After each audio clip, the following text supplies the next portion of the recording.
Bonjour et bienvenue, je m'appelle Magali Thibault de Perles de Vie. J'exerce en tant que praticienne et formatrice en différentes techniques de meilleure connaissance de soi, de développement personnel et notamment dans le domaine de l'hypnose et de la PNL. Si vous visionnez cette vidéo, c'est que vous avez pris rendez-vous avec moi pour une consultation en hypnose ou peut-être que vous allez assister bientôt à un atelier mage et notamment en hypnose. J'ai fait cette vidéo pour vous préparer au mieux à vivre, cette séance, ou cet atelier de manière la plus optimale et la plus agréable pour vous. Car souvent, les personnes me posent des questions par rapport à l'état hypnotique. Souvent, la première question qui me vient, c'est: «Est-ce que je suis hypnotisable?» Et j'ai envie de répondre: «Non et oui». Non, vous n'êtes pas hypnotisable parce que, personne ne peut vous hypnotiser. C'est, la personne qui décide de rentrer ou pas en état d'hypnose. Donc, personne ne peut vous obliger à, rentrer dans cet état. C'est vraiment vous qui décidez. Donc oui, tout le monde peut bénéficier et peut vivre un état hypnotique puisque de toute façon, c'est un état que l'on vit, régulièrement au quotidien. Typiquement, l'exemple, c'est, vous savez quand vous lisez un bouquin et qu'il y a vos yeux qui lisent les lignes comme ça et vos yeux arrivent en bas de la page et vous ne savez plus trop ce que vous avez lu. Typiquement, votre corps a bien, été, en conscience de quelque chose, était en train de faire quelque chose et puis une part de votre esprit était partie ailleurs. Typiquement, c'est ce qu'on appelle un état, de transe, quelle que soit la profondeur, puisqu'il y a plusieurs profondeurs de transe et plusieurs manières, de rentrer, en état hypnotique. Donc quand vous rentrez en état hypnotique avec une personne, quelqu'un qui vous accompagne, vous savez que cela se fait avec, toute sécurité et que vous allez vivre quelque chose de particulier, en fait. Tout dépend de l'intention qui est posée. C'est pour ça que souvent, le professionnel va discuter avec vous avant pour que vous puissiez établir votre objectif et l'intention qui va, dicter en fait, le le suivi de cette séance. Donc, hypnotisable, oui, tout le monde l'est a priori de toute façon. Heu, Ensuite, est-ce que je perds le contrôle? Ben non, en fait.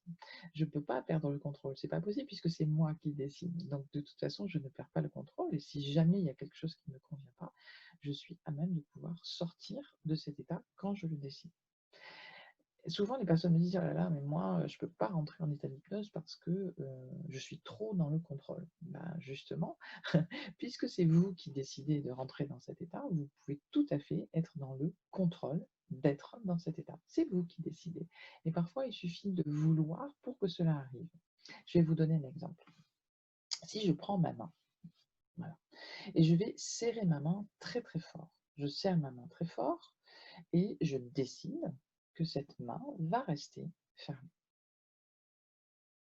Eh bien, je peux essayer de l'ouvrir.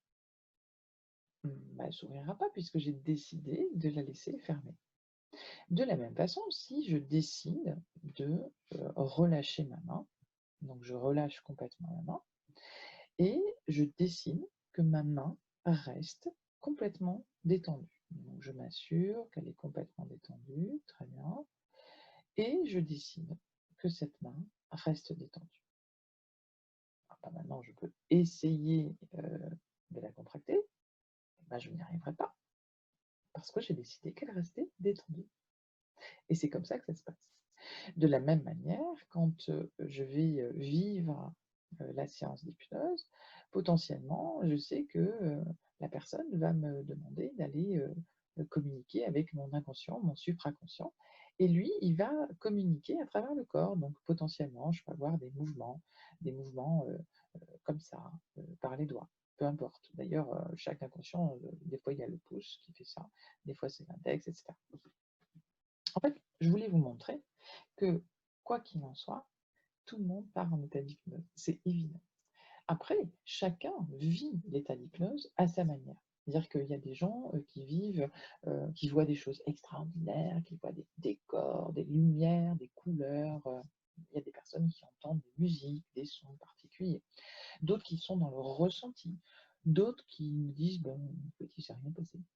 Et en fait, il n'y a pas de bonne ou manière de vivre une hypnose, il y a juste sa propre manière de la vivre. Sachant que même moi, je peux, avoir 2 séances d'hypnose et vivre différemment cette séance en fonction de l'intention et en fonction de comment on va travailler. Donc finalement, en fait, tout le monde rentre en état d'hypnose puisque à partir du moment où je décide et je veux y aller, ah ben, en fait, j'irai. Et à partir du moment où je laisse faire et en fait, je fais confiance à mon propre supraconscient, à mon propre inconscient et que je sais qu'il va faire le mieux possible, le plus juste et le plus approprié pour moi, ben, en fait, tout va bien. Voilà. Voilà les messages que je voulais, vous offrir pour que vous viviez au mieux, votre séance ou, cet atelier mage. Bien sûr, je reste disponible si vous avez des questions ou des informations à me demander à ce sujet et je vous souhaite une très belle journée. Merci, à très vite. Au revoir.